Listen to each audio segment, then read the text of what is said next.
大家好，我是小英。做糖醋鱼时，很多人都直接放糖和醋，其实是不对的。今天就给大家分享一个正确的做法，保证做出来比饭店的还要好吃。首先，我们准备一条草鱼，清洗干净。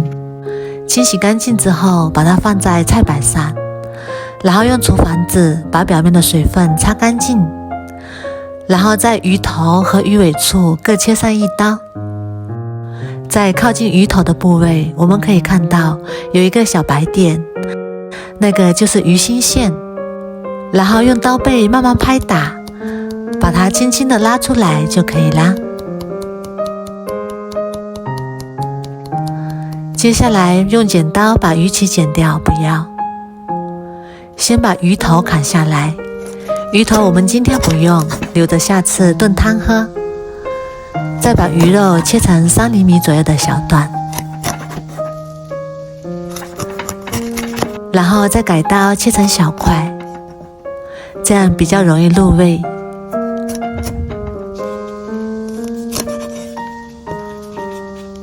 全部切好之后，把它装入大碗中备用。接下来准备一块生姜，先切片，再改刀切成姜丝。再准备一块大葱，切成斜片。切好之后，全部装入碗中，然后倒入适量的温水，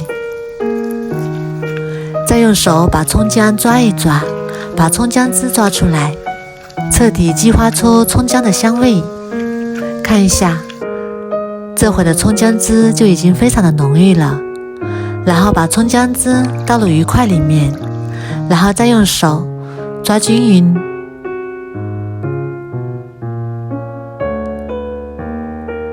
抓拌均匀之后，先放一旁腌制25分钟。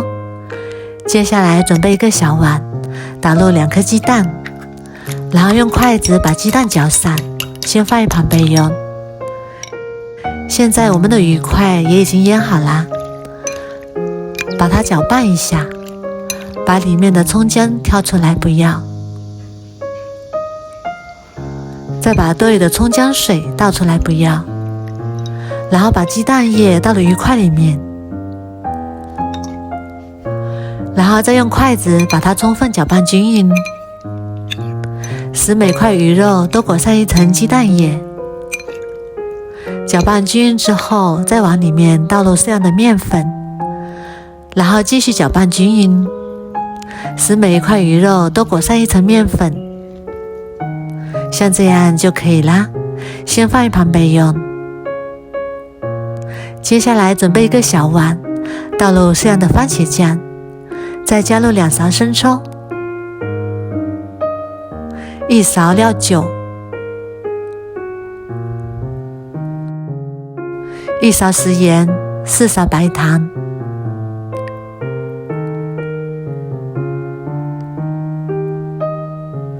再加入适量的温水，然后搅拌均匀，先放一旁备用。接下来我们开火把锅烧热，锅热之后加入适量的食用油，油热之后把鱼块一块一块加进来，煎一下，中小火慢慢煎，煎5分钟左右，煎至一面金黄之后，再给它们翻一面，煎至2面变得金黄，像这样就可以啦。然后把它夹出来，先放一旁备用。然后另起一锅，把刚才调好的料汁倒进来，把料汁炒至浓稠起泡泡的时候，再把鱼块倒进来翻炒，轻轻的翻炒均匀，炒至汤汁变粘稠收干就可以。汤汁收干之后，像这样就可以装盘啦。哇，好香啊！最后再撒点芝麻点缀。看一下，这样做出来的糖醋鱼真的是非常的香，吃起来外焦里嫩，酸甜可口，非常的入味。如果你也喜欢，赶紧收藏起来试试吧。我每天都会更新不一样的美食视频，喜欢我的视频就关注我吧，谢谢您的支持。